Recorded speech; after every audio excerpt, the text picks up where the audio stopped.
नमस्कार सर। सत साहेब। क्या शुभ नाम है जी आप जी का? भगत अनिल दास का। अनिल दास जी कहाँ से आए आप? करनाल से श्यामनगर। सर, संत रामपाल जी महाराज की शरण में आने से पहले आप कौन सी भक्ति करते थे? सतगुरु रामपाल जी महाराज जी की शरण में आने से पहले मैं झाड़े वगैरह लगाता था एक मुसलमान के कहने से, और कुरान शरीफ की आयतों का पाठ करता था। तो एक दिन 2005 की बात है, दैनिक भास्कर में लेख पढ़ा मालिक का, तो एकदम गदगद सा हो गया शरीर।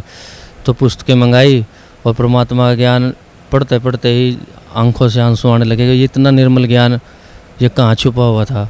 तो परमात्मा का कम से कम 3-4 महीने ज्ञान पढ़ा, और सितंबर मास में परमात्मा का क्रोथ आश्रम में आके नाम लिया। और नाम लेने के बाद बिल्कुल सारा शरीर निर्मल होता चला गया, और जितने जो पिछली साधना आई थी, झाड़े झपटे लगाते थे, वो सारी छूट गई। क्योंकि मैं पटनल का झाड़ा लगाता था कुरान शरीफ की आयत से, और उसमें यह भी नहीं पता था कि अल्लाह व कबीर, जो वो मेरा मुसलमान नज़दीक में रहता था उससे सीखा था कि उसमें पहला वर्ड यह था भाई अल्लाह व कबीर। तो वो बोलते थे कि इसका पता ही नहीं था कि भाई कबीर ही अल्लाह है। और एक कुरान शरीफ की आयत भी कुल वल्लाहु अहद अल्लाहुस समद लम यलिद वलम युलद वलम यकुल लहु कुफुवन अहद, इससे वो लकड़ियाँ अपने आप फटती थी। तो मैं देख के अचरज रहता था, मालिक का परमात्मा है कहीं ना कहीं, जो बेजुबान लकड़ी को भी चला देता है वो वास्तव में कहीं ना कहीं मिलेगा। तो वास्तव में वो सतगुरु रामपाल जी महाराज जी के रूप में मिले, और सारी साधनाएँ पिछली छोड़ के और सतभक्ति की, और सतभक्ति करने से मन शांत रहने लग गया।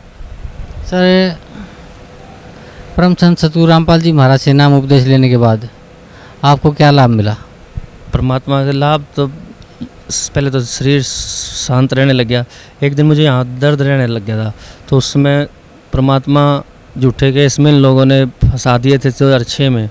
तो महाराज जी जेल में थे, तो मैं बड़ा रोता था कि परमात्मा कब आओगे आप। लेकिन उसी दौरान मुझे यहाँ दर्द रहने लग गया। तो एक दिन परमात्मा से कहा, परमात्मा एक दर्द कैसा है, इस दर्द से तो ऑपरेशन भी नहीं कराया जाएगा। तो एक दिन गुरु जी मुझे, हमारे नाई का काम है मेरे पिताजी का, तो दुकान में जैसे खड़े देखे उस तरह लिए नो पर की तरह दर्द तेरा, मैं यहाँ ऐसा मारा उस तरह। मैं एकदम उठाया बिस्तर से, पता नहीं क्या हुआ।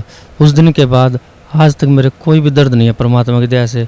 और ठीक 2008 में मेरी बिटिया को नमूनिया बिगड़ने के बाद उसके फेफड़ा 6 से 10 सेंटीमीटर सिकुड़ गया। तो हम PGI ले गए और 1 महीने तक वहाँ रहे। परमात्मा ने ऐसी कृपा करी कि जितनी बार डॉक्टर कहते ऑपरेशन होगा, हम नीचे जाते हैं CT स्कैन के लिए, तो डॉक्टर कहता है पहले अपने डॉक्टर के पास जाओ। तो हम ऊपर डॉक्टर से कहते हैं मैं उसके पास टाइम नहीं है। वो कह रहा कोई बात नहीं, ठीक हो जाएगी, दोबारा CT स्कैन नहीं करना। परमात्मा ने ऐसी लीला करी कि वो गुड़िया 1 महीने में ठीक हो गई बिना ऑपरेशन के। थोड़ा सा उसके पस निकाल दी थी फेफड़े से, लेकिन बहुत मेजर बीमारी थी। परमात्मा ने बिल्कुल चुटकी में जैसे कहते ठीक कर दिया। आज वो गुड़िया 7वीं में पढ़ रही है और उसका 99% नंबर, और जबकि शरीर भी उसका पतला है। परमात्मा, हम तो ये सोचते हैं कि चल किसके सहारे रही, लेकिन वो मालिक के सहारे चल रही है। और परमात्मा के सिवाय ऐसा चमत्कार कोई नहीं कर सकता पृथ्वी पे। ये तो स्वयं परमात्मा आए हैं, और बाकी कोई संत नहीं पृथ्वी पे। सिर्फ संत की पदवी अगर दी जा सकती है तो केवल सतगुरु रामपाल जी महाराज जी को दी सकती है, और अन्य कोई पृथ्वी पे संत नहीं। अगर आपको यकीन नहीं आता हो तो आप साधना चैनल पे परमात्मा का ज्ञान निष्पक्ष भाव से 10 दिन देख लो, तो आपको यकीन हो जाएगा वाकई पृथ्वी पर कोई संत नहीं है। क्योंकि ये अन्य संत जो है, ये है तो थी अच्छी आत्मा, लेकिन फंस काल के जाल में गई और इन्होंने करोड़ों जीवों का नाश कर दिया। और ये परमात्मा भी स्वयं बताते हैं, लेकिन इनके भगत समाज में जो इनके जो भगत फंसे हुए उन लोगों को कुछ नहीं दिखाई देता, अगर वो थोड़ा ध्यान से देखें। सर, भक्त समाज को क्या संदेश देना चाहते हैं आप?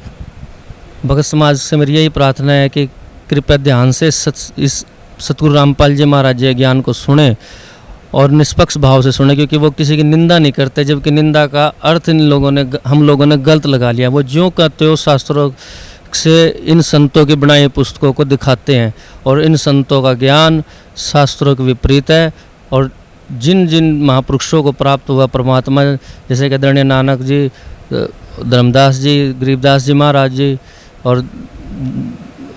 और मुलकदास जी, गीजासंत जी, तो उनकी वाणी और उनके जो वास्तविक जाप जपते थे वो अकॉर्डिंग टू शास्त्र थे।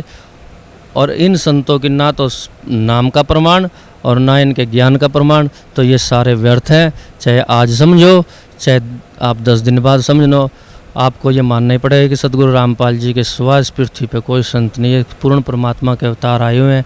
ये कबीर साहब स्वामी हैं और सभी से यही प्रार्थना है कि सतलोक आश्रम बरवाड़ा में आए और अपना जीवन सफल बनाए और इनसे उपदेश लेके पूर्ण मोक्ष प्राप्त करे। और परमात्मा दुख तो रूंगे में काटते हैं, ये दुख काटने की कोई बात नहीं है। ये तो परमात्मा पहली बार में आते ही ये सुख तो आपको यहाँ आते मिलेंगे और आप अपना जीवन सफल बनाओगे और शांत रहोगे और माया की हाय हाय की दौड़ से दूर रहोगे।